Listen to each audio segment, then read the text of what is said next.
Well, hello, and welcome to another in my diagnostic series here. Today, I'm going to be discussing the diagnosis of attachment pathology in the family courts. And a child rejecting a parent is an attachment pathology. It's a problem in the love and bonding system of the brain. So, today, I'm going to be discussing how to diagnose that. So, to begin with, the attachment system is a motivational system, and all motivational systems have direction. Eating, pain, pleasure, sex, attachment, they all motivate towards a direction. And that's the characteristic. That's what makes them a motivational system, not a regulatory system. A regulatory system, such as your emotions or something, goes up and down around a set point. So there's a stability set point and it regulates around that set point. A motivational system, however, always has direction to it, and which is what makes it a motivational system. The function of the attachment system, or the function of attachment behavior, is a protection from predators. That's John Bowlby, Volume 1, page 227. The function of attachment behavior is protection from predators.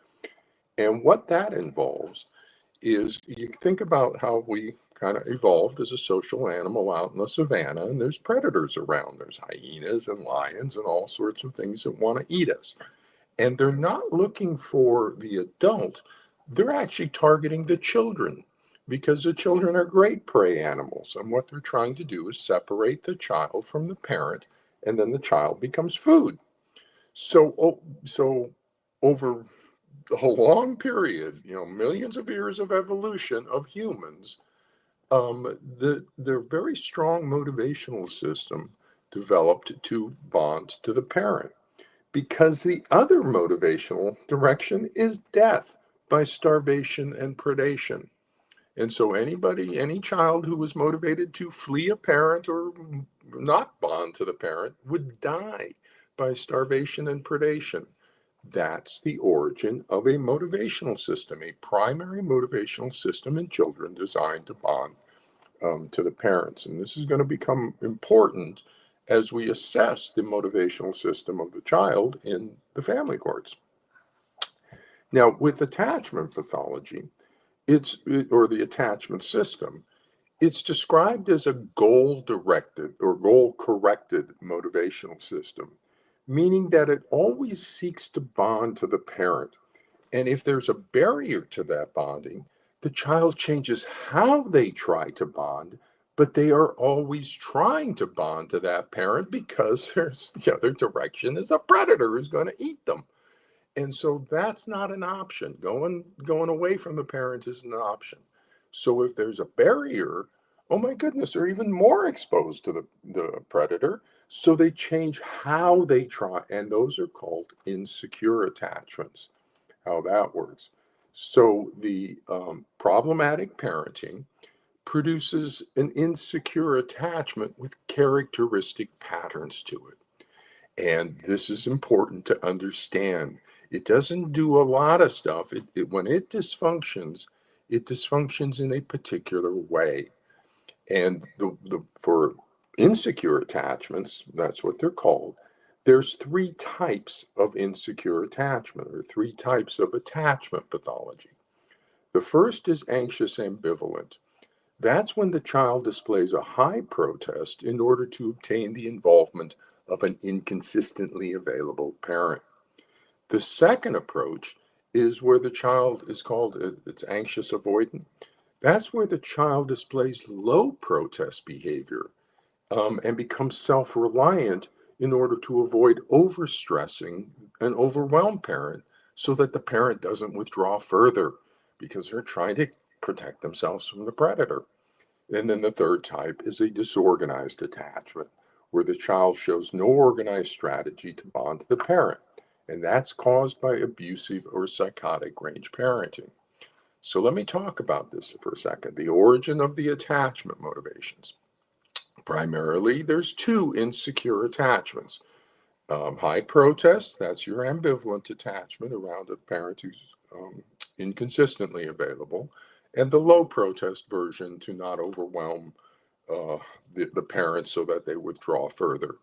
And if you think about where the attachment system evolved on the savannas with predators all around, if that parent is problematic and they're not attending to the child and they're not giving affection and watching out, making sure the child's okay, when the predators coming through the grasses are looking at, they're going to target that child because they can't get protection from their parent. But if the child protests and becomes, what protest behavior is anything that gets the involvement of the parent. And so it's angry, defiant, uncooperative, overly anxious, giving out signals of fear or sadness, or anything that gets the parent involved is called a protest behavior. And that's the function of the protest behavior. Get the parent involved, because even if the parent is saying, you're a bad, little monkey, whatever, even if the parent is upset with the child, at least the parent's involved with the child, so that the predator, when it attacks, it's going to eat the other kid who's separated from the parent. And it's not going to get that because the parent's involved. That's the source of an anxious, ambivalent attachment. The parent's inconsistently available, the child emits high protest. The other type of parent, though, is an overwhelmed parent. And if the child emits protest and says, hey, pay attention to me, that parent goes further away. So the child learns to be low protest and self-reliant, because that's the best way of keeping that overwhelmed parent close. Okay, so there's your two strategies for overcoming the problematic attachment bond. The third one is the disorganized attachment. No, and then that's a serious one. When we see that one, we don't want to see disorganized attachment, because it's caused by abusive or psychotic range parenting. So in this, we have both the parenting that's producing it, inconsistently available or overwhelmed or abusive, and that's going to give you a high protest, low protest, or no organized strategy to bond to the parent. So this is the attachment system. So here it is, graphically displayed. Insecure attachment, we have the ambivalent attachment, this high protest. We have the avoidant attachment, where the child becomes low protest. But both of those are still designed to bond to the parent, because the other direction is death by starvation and predation. So it's a goal-corrected motivational system, and this is going to be key. The child is hitting a barrier and emitting the protest behavior. And in the family court stuff, there's no barrier. The child could bond to that parent, but is choosing not to. So here, this is important to understand what the treatment for attachment pathology is, to remove the barrier to bonding. And that's why it's important to understand this is a motivational system. It always wants to bond to the parent. So if there's a problem, we remove the problem, and the motivational system bonds into the parent. Okay, so it's actually a pretty easy fix if you have a cooperative parent. And that results in what we call a secure attachment. Here, the child has an available parent, and the child can bond to that parent and get protection from the death and starvation of predators. Okay, so this is the origins of the attachment system. This is how it works. It's a brain system. It's a motivational system in our brain. So we have insecure attachment. That's caused by a barrier to the attachment bonding from the parent. And so the child tries other strategies, but they're strategies for bonding. And then the secure attachment is when the treatment for the attachment pathology, and you remove the barrier, and boop, you get a secure attachment formed. The disorganized attachment, however, is of high concern. Okay, that's when the child is rejecting a parent. A child rejecting a parent involves a directional change in the primary motivational system. So instead of wanting to bond to the parent, the child is seeking to flee from the parent. That represents no organized strategy to bond to the parent. Okay, the child isn't trying to bond. The child's trying to flee. That is an extremely concerning symptom, because disorganized attachment is caused by abusive or psychotic range parenting. Let me emphasize that. Disorganized attachment is caused by abusive or psychotic range parenting. So if we see a child with no organized strategy to bond to that parent somehow, and they're seeking to flee a parent, that's a symptom indicator of abusive or psychotic range parenting. So everybody should be very alert to that and start doing, duty to protect, and start doing a proper assessment of which parent is abusing the child. So, yeah, so disorganized attachment, let me emphasize that, that's abusive or psychotic range parenting. So we need to do a proper assessment with that. Now, attachment strategies in a child. I have background early childhood mental health. I understand all about attachment pathology. Attachment strategies are stabilized by 5 years old. Okay, so if we see a disorganized attachment, we should see that since like infancy all the way 5, 6, 7, 8, 9, 10 years old. Okay, that would indicate problems in the early relationship bonding. Otherwise, if we see the child will have developed an insecure avoidant or an insecure ambivalent to a problematic parent, or a secure attachment bond to an okay parent, normal range parent. The child has a secure attachment bond by the age of 5. Or they're going to have an insecure or ambivalent, and they're going to have different strategies for bonding to the parent. They don't lose their strategies. If they have a strategy at 5 years old, they're going to continue with that strategy throughout the rest of their lifetime. Okay, they have a strategy to bond to the parent.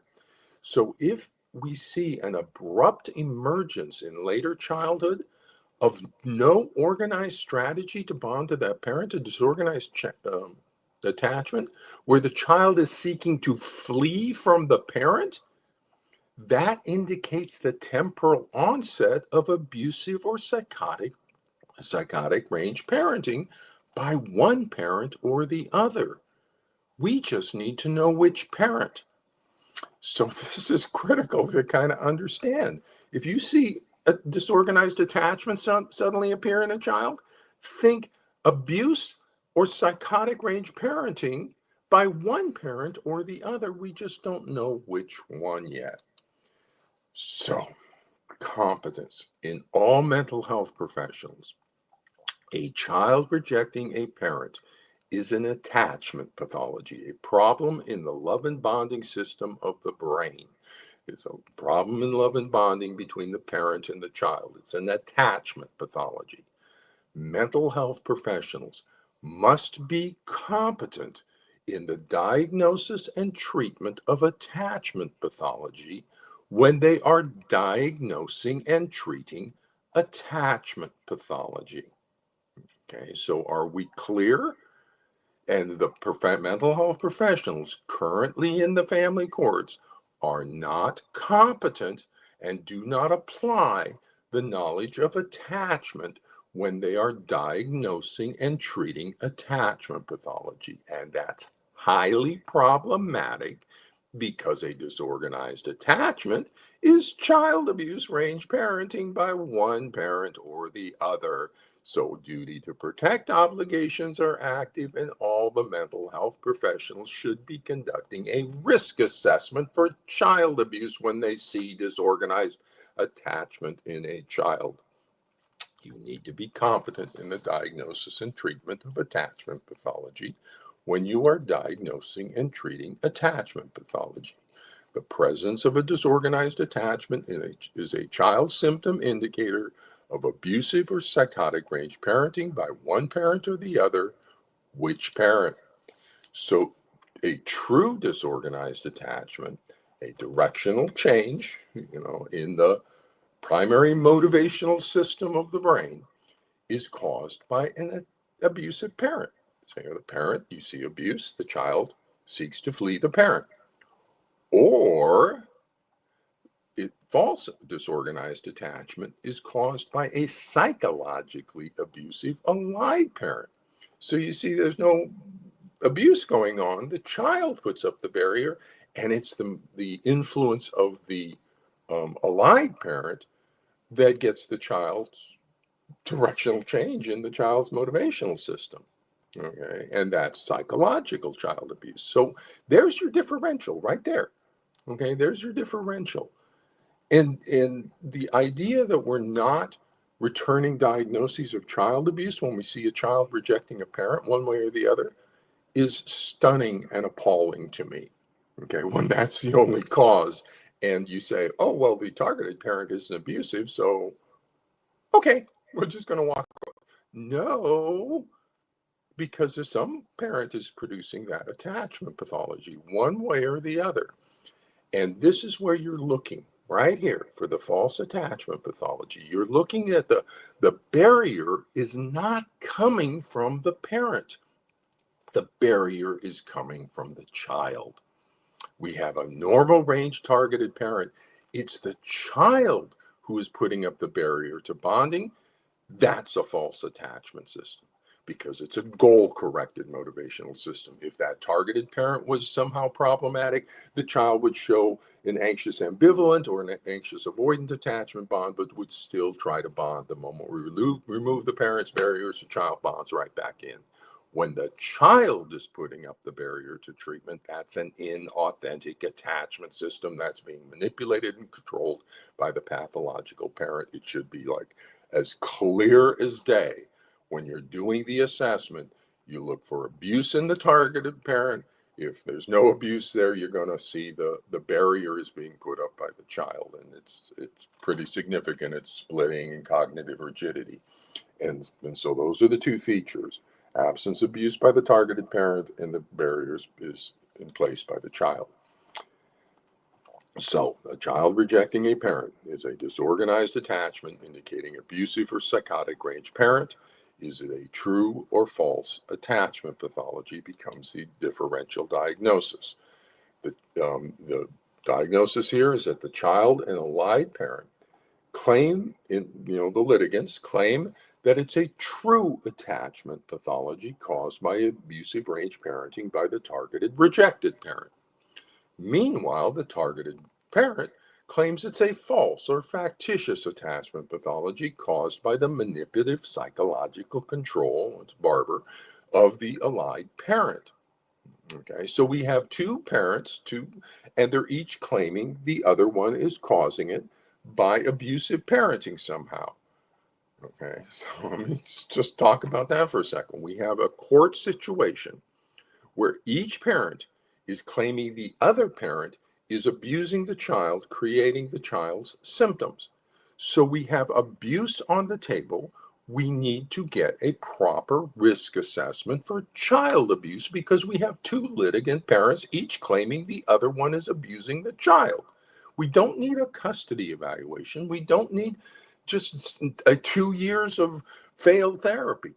We need a risk assessment for child abuse to figure out which parent is abusing the child so we can take a child protective response relative to that. And the court needs that information for mental health. Okay, because the court doesn't do risk assessments for child abuse. That's the doctors, that's the mental health system. And mental health professionals have duty to protect. So it's up to the mental health people to provide that diagnosis to the child and family so that we can end to the court so we can take a protective response relative to whichever parent is producing the disorganized attachment in the child. Okay. So psychological control. Let's talk about this for a second. Stop using made-up pathology labels. Psychological control. This is Stone, Buehler, and Barber, 2002. The central elements of psychological control are intrusion into the child's psychological world and self-definition, and parental attempts to manipulate the child's thoughts and feelings involved through invoking guilt, shame, and anxiety. Psychological control is distinguished from behavioral control in that the parent attempts to control through the use of criticism, dominance, and anxiety or guilt induction, the youth's thoughts and feelings rather than the youth's behavior. So let me talk about that for a second. Because it's not about bad mouthing the other parent. You give these orders that say don't bad mouth it. That's not how it happens. It's psychologically controlling the child. It's manipulating the child through guilt induction, withdrawal of love, 1,000 manipulative ways that these narcissistic, borderline, dark personality parents, Machiavellian manipulation, they get in there and manipulate the child's thoughts and feelings. Okay, and so that's psychological control. It's an established construct within professional psychology. This is from Carrig. Carrig, rather than telling the child directly what to do or think, as does the behaviorally controlling parent, the psychologically controlling parent uses indirect hints and responds with guilt induction or withdrawal of love if the child refuses to comply. In short, an intrusive parent strives to manipulate the child's thoughts and feelings in such a way that the child's psyche conforms to the parent's wishes. Now, look where that's coming from. That's coming from Carrig in the Journal of Emotional Abuse. We are in child abuse territory, people. Please, let's activate into the level of concerns that we have. This is not a custody issue. It is a child protection issue. So we have two paths, two causal paths for an attachment pathology, a disorganized attachment. Path A is that the targeted parent is abusive, that the targeted parent is abusing the child in some way that's resulting in the child's self-protective rejection of this parent and efforts to flee this parent. That's path A for cause. Path B is that the allied parent is psychologically abusive, and that the allied parent is psychologically abusing the child by creating a shared persecutory delusion and false or factitious attachment pathology in the child for secondary gain to the parent. Okay. And there's your psychotic range parenting, producing the disorganized attachment. So if you want to look there, right there is the seed core of the disorganized attachment. We have a persecutory delusion. We have a psychotic disorder. We know that the narcissistic parent is collapsing into persecutory delusions. The borderline parent is collapsing into persecutory delusions and is inducing them in the child. That is your source origin of the disorganized attachment. Or it's abusive parenting by path A, by the targeted parent. But one or the other of these two parents is producing a disorganized attachment in the child towards the targeted parent. Okay. So the first thing we do is we rule out path A, because that's the most obvious one. If the child's seeking to flee that parent, let's take a look at that parent and see what they're doing. So we rule out abusive parenting by the targeted parent. And this involves, as you're doing your assessment, what you want to do is you want to obtain reports from the child and from the allied parent, who's supposedly the protective parent in this situation. You want to obtain information about specific incidents of abusive parenting by the targeted parent. Okay, so I don't want the vague terms. I want to know specifically how are they being abusive, because that's ultimately going to go on my treatment plan. But I want to document, because the differential is there's no there, and it's a persecutory delusion. So the way I'm going to make that differential is I'm going to see if there is a there. I'm going to tell me what's the abusive parenting. And when they give me an incident, we're going to walk that incident through using an applied behavioral analysis. Now, if you don't know what applied behavioral analysis is, go watch the diagnostic series on parenting. Okay, and I'll talk about how to do that. But it's a standard behavioral approach using behavior chain interviewing. What did you do? What did you do? What did you do? What did you do? You walk through the incident, starting before, during, and after the incident. You just walk it right through, and you talk about what they were thinking, feeling, and doing. Okay, what did you do? What were you thinking? What were you feeling? Then what did you do in response? What were you thinking? What were you feeling? And we assess to see what the abusive range parenting is. Okay, that's a path A. Now, important to understand regarding competence again is that mental health professionals must be competent in the diagnosis and treatment of child abuse and complex trauma when they are diagnosing and treating child abuse and complex trauma. Okay, that seems self evident. Unfortunately, the mental health professionals in the family courts are not competent in attachment, they're not competent in child abuse and complex trauma. And that's the pathology they're working with, and things are getting very problematic, or things are very problematic in the family courts. Now, for physical, sexual, or neglect abuse, the suspicions of physical, sexual, and neglect abuse are mandated reports to Child Protective Services for the assessment and protective actions determination. Substantiated and unsubstantiated findings from CPS are considered definitive, and reinvestigation is inappropriate.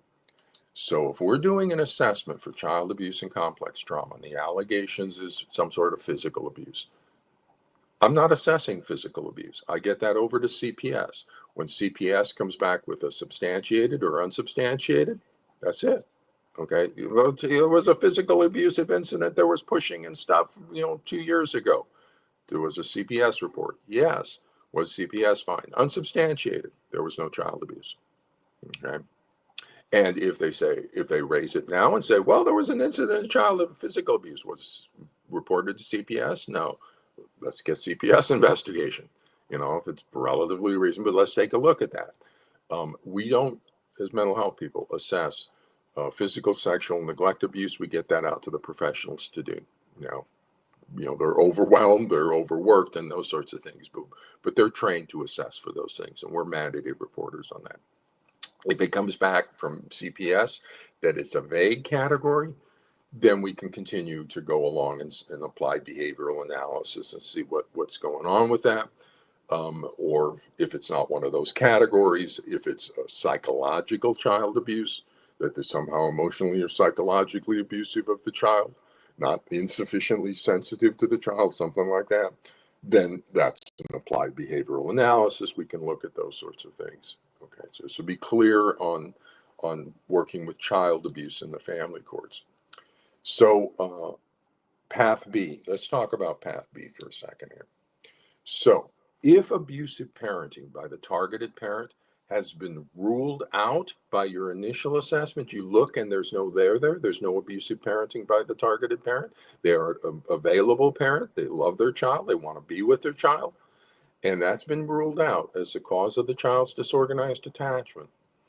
Then the cause of the child's attachment pathology is psychologically abusive parenting by the allied parent, because the cause of a disorganized attachment, a directional change in the primary motivational system, is abusive parenting by one parent or the other. And if it's not the targeted parent, path A, then it's the allied parent, path B. Okay, so it's a differential diagnosis. For the symptom of the disorganized attachment, a child seeking to flee a parent, disorganized attachment, it's child abuse by one parent or the other. So if we eliminate one, guess what? We only have one left. Okay, so we need to be conducting a proper assessment, get a diagnosis so we can take a protective response for the child relative to either parent is causing this. A child rejecting a parent is not a normal child development. Okay, we're missing, the love of mom or the love of dad getting to that child. That's going to have a tremendously damaging impact on the child's development. So we need to get in there and we need a treatment plan to fix it. And this isn't about custody, it's about protection, and then a treatment plan to fix whatever the problem is. Child's only got two parents, and so let's fix it. But we just need to know which parent's causing the problem. So we have path A, where there's authentic attachment pathology caused by the abuse. creating a directional change, this aberrant motivation, or we have a false or factitious attachment pathology, where it's the child who's putting up the barrier because of the psychological control and manipulation of the psychologically abusive parent, and creating the false attachment pathology, a factitious disorder imposed on another for secondary gain to the parent. So that is the zone we're looking at. Okay, that it's as simple as anything when you got this symptom presentation. Is there child abuse, path A, or is the child putting up the barriers? If there's no child abuse, you're going to look over and you're going to see it's the child who's saying, I don't want to be with it. But why not? This parent wants to be with you, wants to spend time with you. No, I'm afraid I can't do with it because of that. It's the child's barrier, not the adult, not the parents. That's your false attachment pathology, a factitious disorder. So, risk assessment for child abuse. And all mental health professionals have a duty to protect, given that we're in the world of child abuse. Each parent's claiming the other one is abusive in their own way. We, as mental health professionals, any and all individual therapists included, all mental health professionals working with a disorganized attachment have duty to protect obligations to make an accurate diagnosis of where the abuse or psychotic range parenting is coming from. So in all cases of severe attachment pathology, a child rejecting a parent, a directional change in a primary motivational system of the brain, a risk assessment for child abuse needs to be conducted to the appropriate differential diagnoses for each parent. And we can typically do that within about 4 to 6 weeks on these families in the family courts. We do not need a delay of 4 to 6 months, 9 months to wait for a custody evaluation that doesn't diagnose these things. That's too long to wait when the differential diagnosis is child abuse by one parent or the other. 4 to 6 weeks diagnostic assessment. Path A. Abusive parenting, we want to do an applied behavioral analysis by the targeted parent. Duty to protect is active. Path B, we're looking for a persecutory delusion. That's a mental status exam of thought and perception. We're going to look for splitting. That's a polarized perception of all good and all bad, and it's a cognitive rigidity. Things once defined do not change. And so that's going to be your splitting coming from a narcissistic borderline pathology in the family. Absence of empathy is going to be there. That's cruelty. Yeah, that's people. The narcissistic value is that it's okay to be cruel to people if they deserve it. Okay, that's your narcissistic value that justifies cruelty. The actual value system is we're not nice to other people because of who they are. We're nice because of who we are. Okay, and so that's the authentic value system. But the narcissistic value system says it's okay to be cruel to them if they deserve it. And then they go around deciding who deserves to be punished.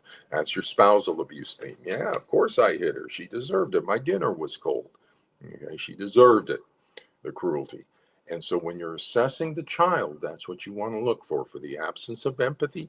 And you don't look to see if do you empathize with your targeted parent? No, you look for the capacity for cruelty. You ask them, you just probe it a little bit. When the child does something that's kind of rejecting and you go, wow, that's kind of a cruel thing to say to your mom, or, with your dad, he wants to be with you. And you're just saying, no, that's kind of cruel.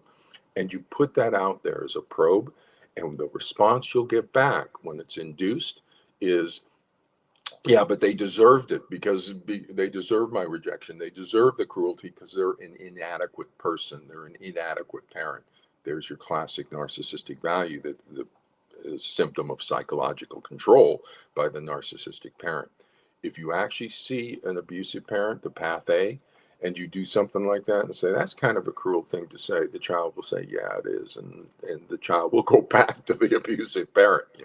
That's the ambivalence. We still, in path A, the child is ambivalent. The child still, the attachment system wants to bond to an abusive parent. And so it's still trying to get over there. So it's still ambivalent about fleeing or bonding at that point. It's a disorganized attachment on path A. But in path B, the child shows no ambivalence.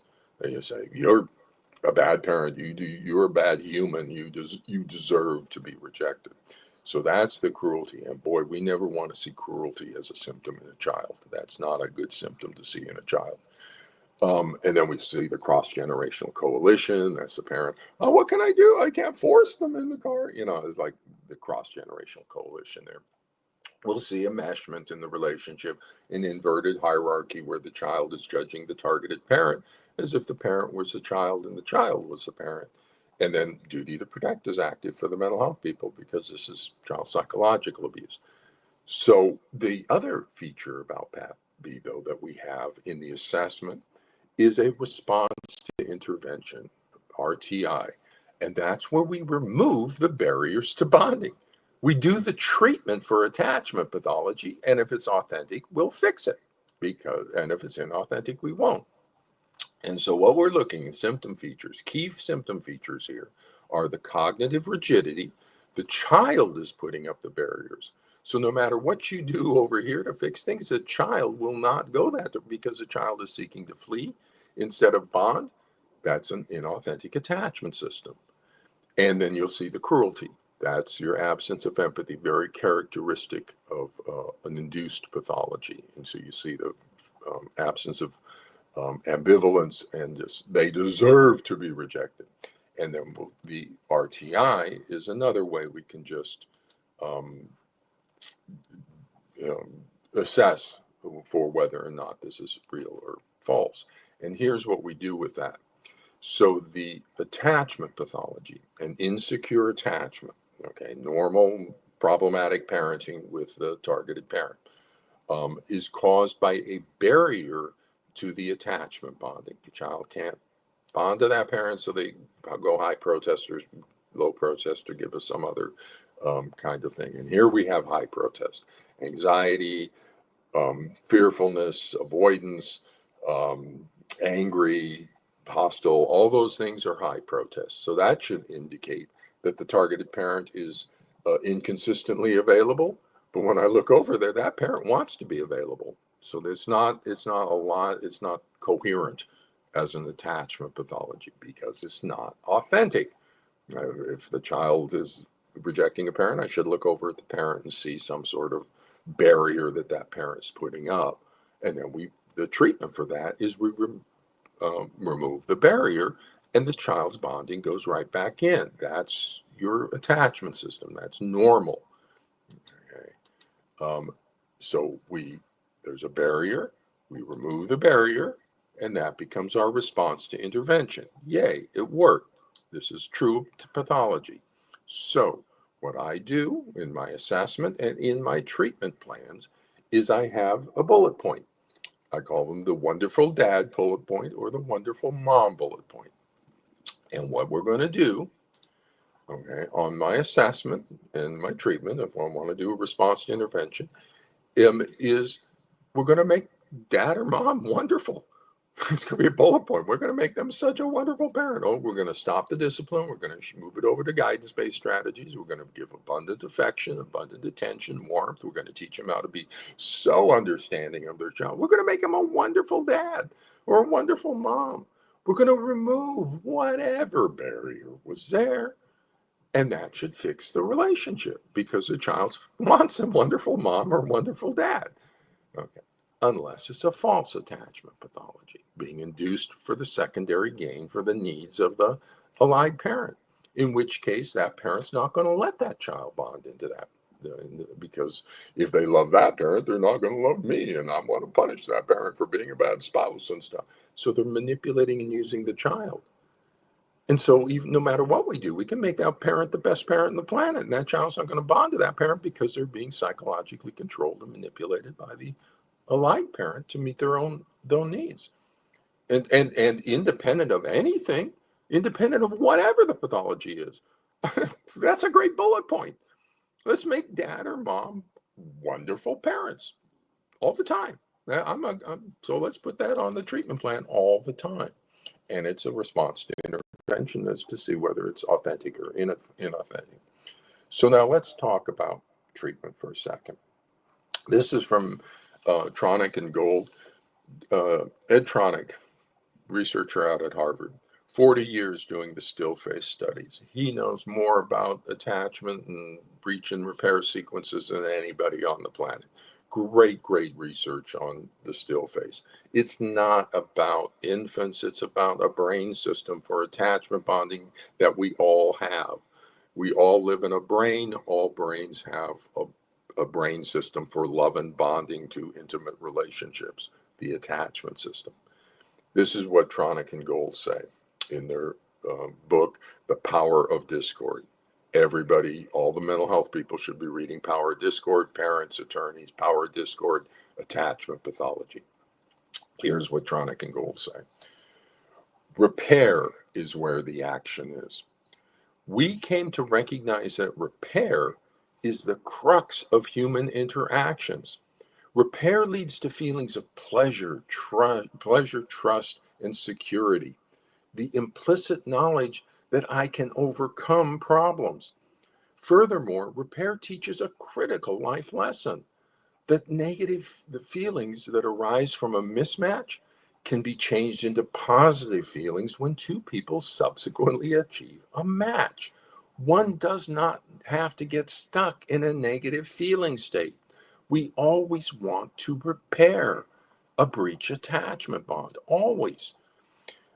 Now, here's what they say about the different levels of pathology. We prefer to capture the range of a child's experience with a different set of terms: the good, the bad, and the ugly. Good stress is what happens in a typical everyday interactions, what we've seen in our videotaped interactions as moment-to-moment mismatches and repair. Okay. Bad stress is the stress represented in the still face by the caregiver's sudden inexplicable absence.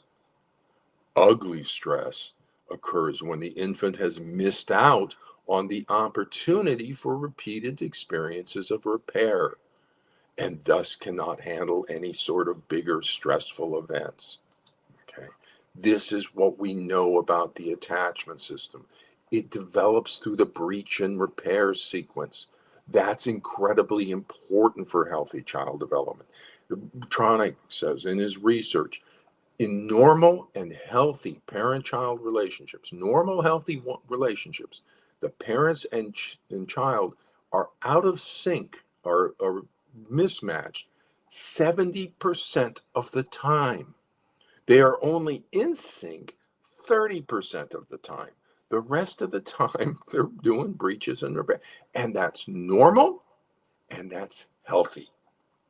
That breach and repair sequence, that mismatch and repair, gives them that thickness to the relationship. That's what's called thickness into that breach and repair sequence.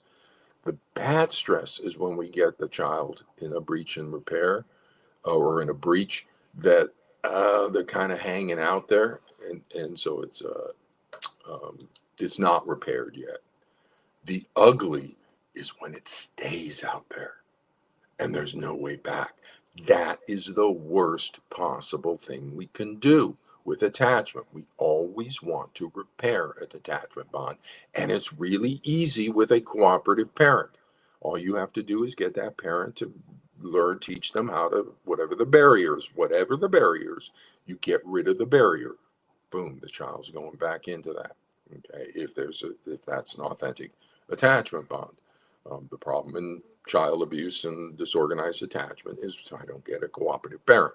I have a substance abusing parent, I have a violent parent, I have a sexually abusing parent, so I don't have that available parent.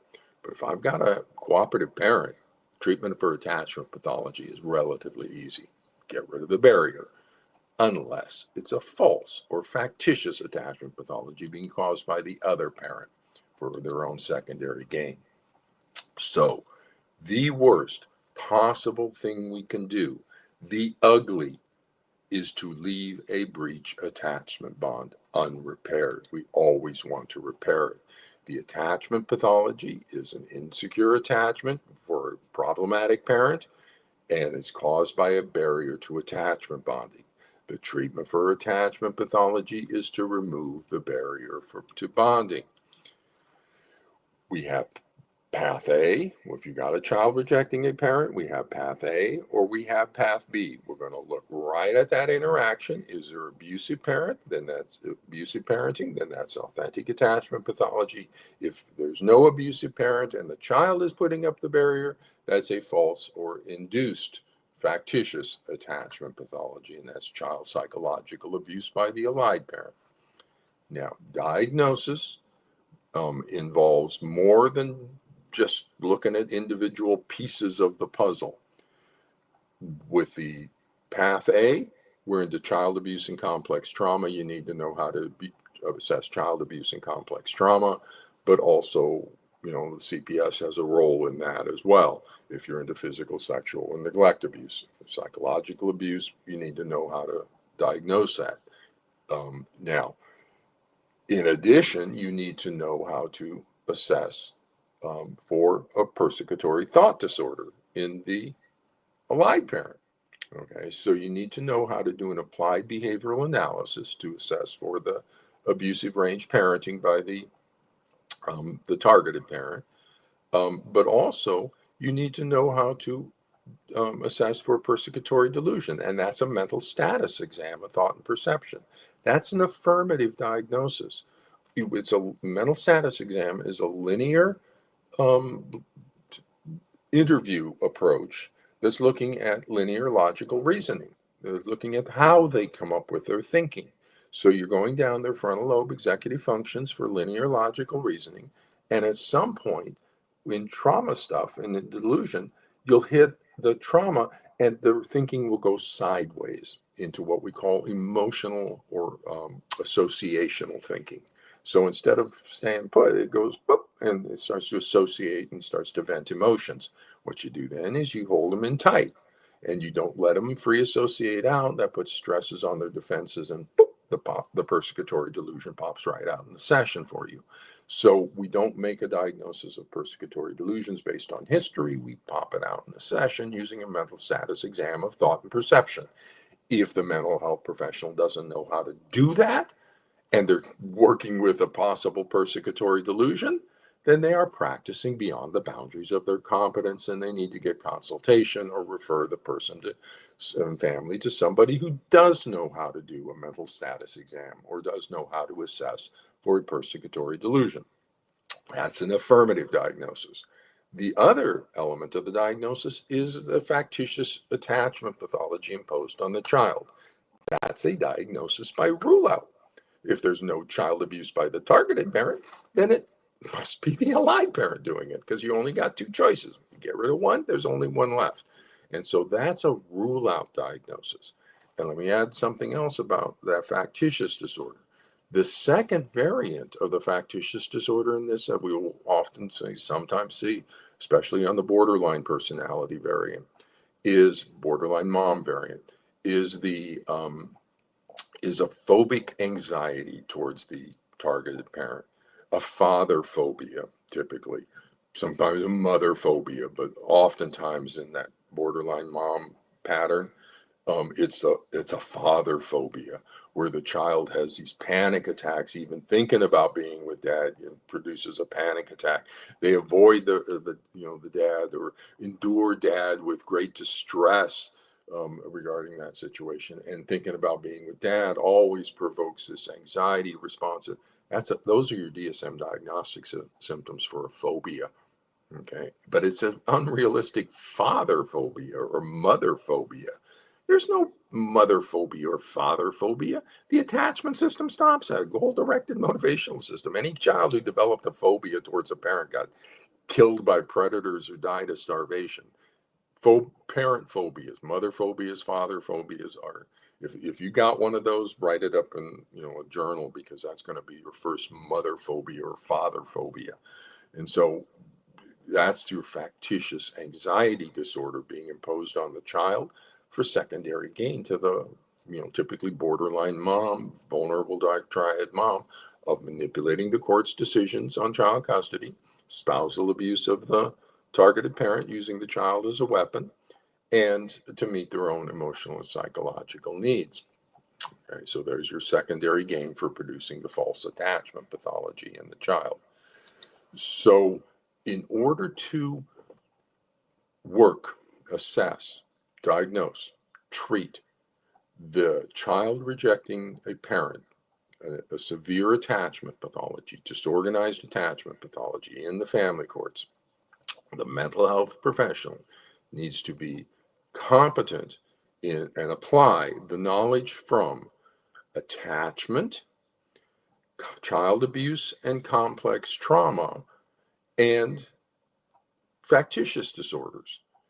Also family systems, we're looking cross-generational coalition, also personality pathology is narcissistic, borderline, dark personalities. You're going to see splitting, you're going to see the absence of empathy. And both of those, narcissistic, borderline, are known to collapse into persecutory delusions under stress. Okay. The borderline variant of the pathology in the family courts is going to have higher anxiety and higher false allegations to it. So you're going to get more CPS involvement and allegations of child abuse that direction.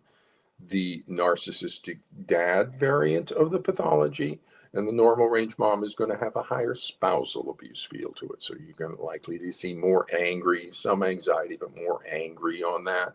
And it's more weaponized. The child is weaponized against the mother in that situation. Both of those variants also involve spousal abuse of the targeted parent using the child and the child's induced pathology as the weapon. So we actually have two abuse pathologies and two separate but interrelated duty to protect the child from child abuse, duty to protect the spouse from spousal abuse.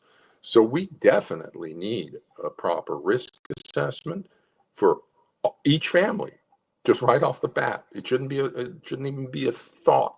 As soon as it goes into the court with declarations where each parent's accusing the other one of child abuse, and we have a child who's rejecting a parent and seeking to flee a parent, let's get that out for a risk assessment. But the mental health people don't know how to do that. They're not providing that to the court. So that's a problem. That's why I have this diagnostic series, is to provide parents, the courts, mental health people with the necessary information that they need to properly assess, accurately diagnose, and effectively treat the child abuse pathology in the family courts. So with that, that's the end of my talk on assessing attachment pathology in the family courts.